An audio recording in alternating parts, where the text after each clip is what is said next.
afternoon, everybody. Thank you for joining us today for another session of Truth Be Told with Khalid Janahi. Today, what we will discuss is a important and recurrent topic in our region, which is transparency and rule of law.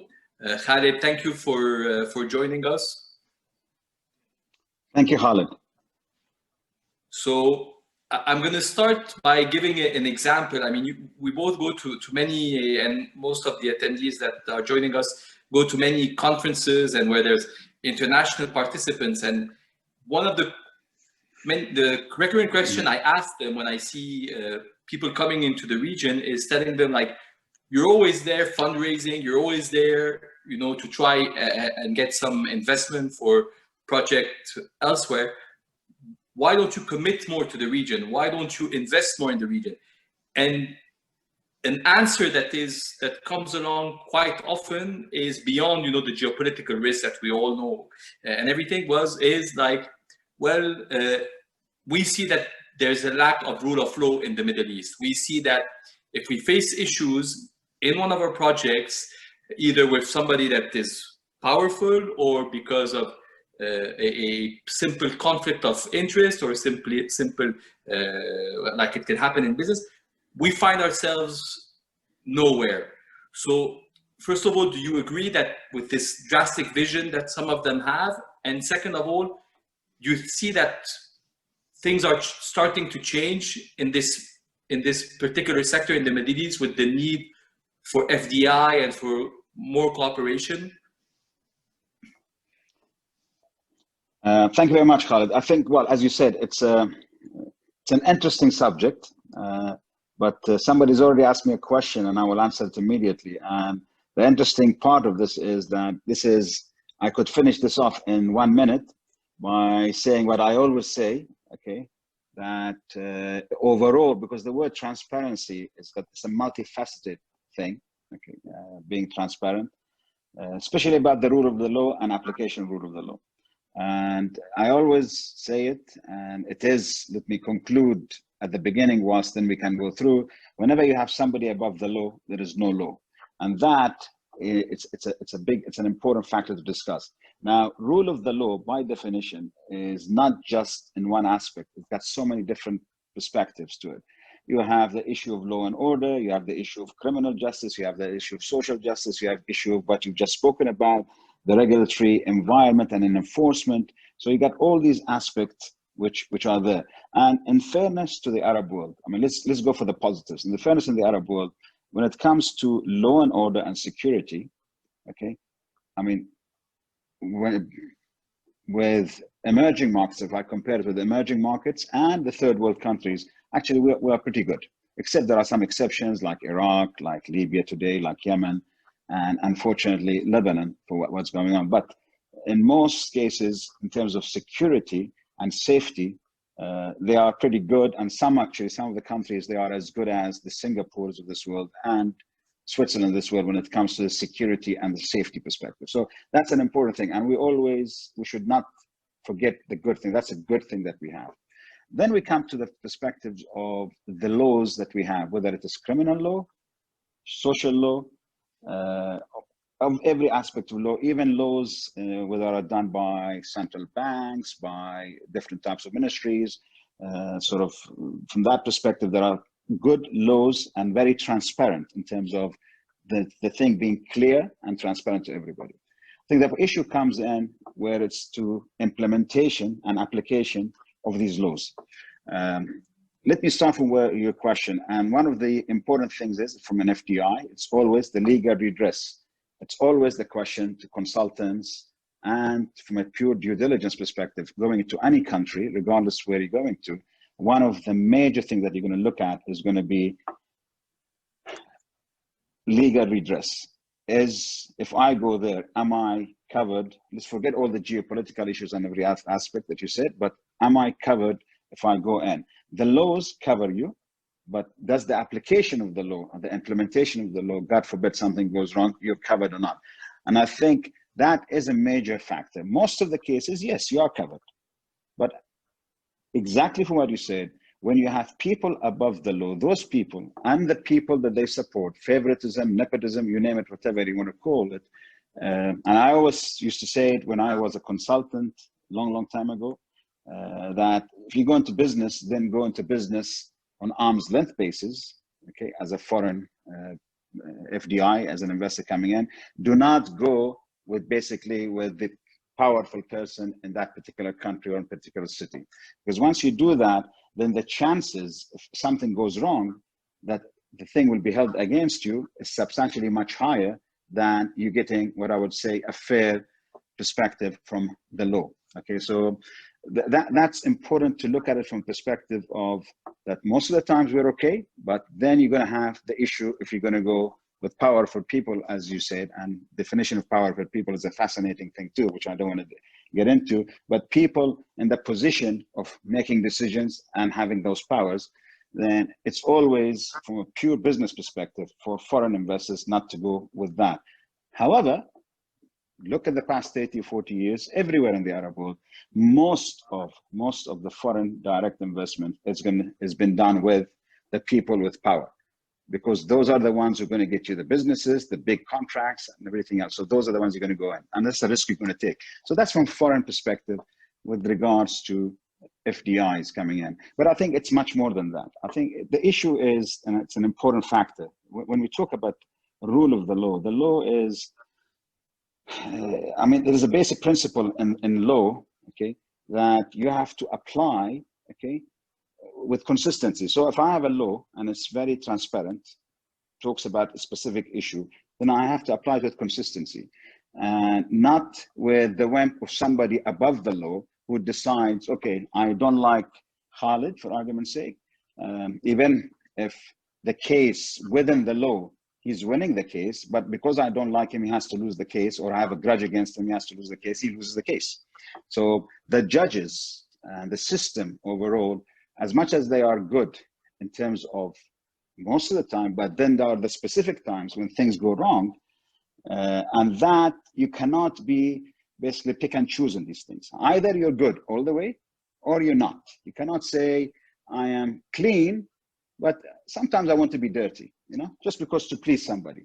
And that would not work. And that is the issue. And you find some actually, even lately in some of the countries, they've started having arbitration centers, dispute centers, and actually going into bed with some very reputable international houses where they deal with arbitration, okay, which gives legitimacy to the local thing, okay. Unfortunately, some of the rulings that comes out, some cases, it's mediocre to say the least. And what happens is that immediately the legitimacy factor goes away. I'm surprised sometimes that these people from outside or are partnering, these international, by partnering certain governments, certain justice departments in some of the countries, that they are not looking in terms of the application how bad it is sometimes.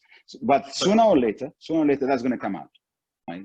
But from an FDI perspective, coming into any of the Arab countries, I think it's important that the people in the country are happy with the application of the law and the principles of the law. And it has to be consistent. You cannot be everybody. I mean, here is a transparency factor. We are very transparent about the laws that we have, okay? But we are very untransparent when it comes to application of the law in certain places. For example, when even a regulator puts rules, okay?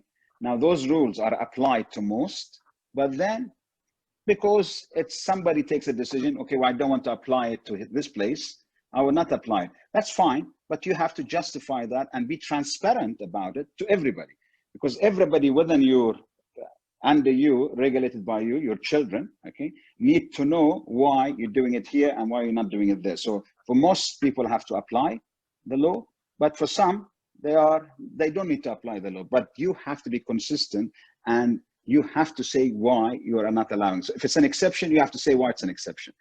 That transparency is not there. And the reason it's not there because these people believe they can do it without being transparent about it. Now, let me just give you some sort of an important factor. Somebody actually raised the issue about transparency, with these are simple things. I mean, when we look at freedom of expression index, let me just give you something which is interrelated. Freedom of expression index, out of 180 countries, okay, out of 180 countries, 10 out of the last 20 are Arab countries.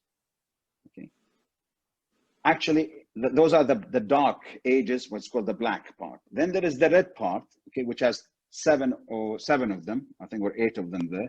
And there are 3 which are what I would say still, there's a lot of room for improvement, but they're not there. And guess what? The best one of all is Tunis, 72. Okay, actually, when you look at it, then followed by who? By Lebanon at 102, then you have Kuwait at 109. Then everybody else is long distance after that. And one reason you get this aspect of freedom of expression, and it's all about transparency. So in these 3 places that we have, everything as much as possible comes out. Imagine what happened, okay, whether you're for or against, okay, the peace normalization, okay, between the 2 countries and Israel. It was fascinating that social media, it was all over the social media, okay, especially in Bahrain, all over the social media, the day before and the day when it happened, the Israeli media and the American media were covering it, that it's happening, it's imminent. But the Bahraini media has nothing, was saying nothing until it happened, until Mr. Trump announced it, it came out. So that in itself, it tells you that from a pure transparency perspective, we lack, because we think it's fine. I don't have to be.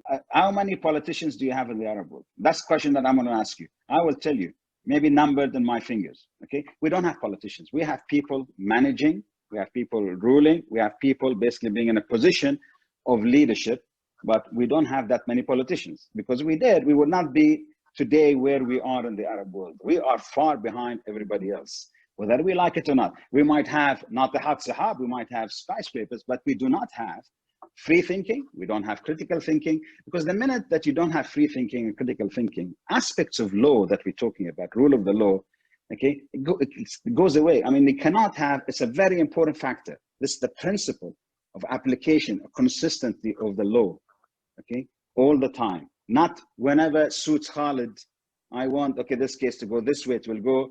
Most of the time, let it go in accordance with the law. But now, this time, I don't like this guy. I want the case to go this way. It's going to go that way. Or because I want to steal money from this gentleman, or I have a grudge against this person. That is something that, unfortunately, one of the weaknesses, let's forget the media. Let's not call it media. The freedom of expressing and coming out publicly and saying this is wrong, okay? That is a problem. That is one of the reasons why we are not consistent in the application of the rule of the law. This way, the West, actually part of the problem has been the way the West has been dealing with this, okay? And the West basically, they react post-mortem rather than before. What do I mean with post-mortem? Look what happened with President Mubarak, okay? Freezing everything after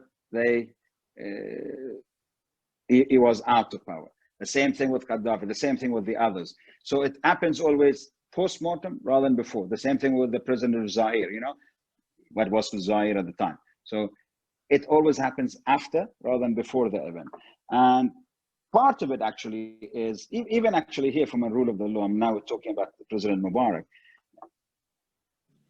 no one in the system, and that's the problem, no one in the system, okay, is accountable, per se, to the court or to the rules, okay, except if somebody in the system who's above makes sure that he goes that way, okay, or once they are no longer in the system.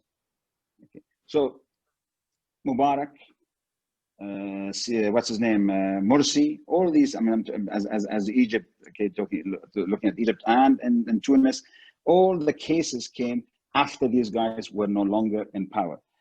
Unlike somewhere, I mean, since we're talking now about this, Israel, I mean, the current Prime Minister, Bibi Netanyahu, is under investigation, okay, by the Attorney General in the country. And he is the guy who is today the Prime Minister of the country. Now, President, but would you see, Okay, now, this is the question of application of the law and consistency. Would you see, I know it's Israel, but would you see that, have you seen that happening in the Arab world since your birth until today? Have you seen this happening in the Arab world? Somebody in the office being taken to court, even Bashir, after he left, after the coup, the court. So have you seen somebody has been there?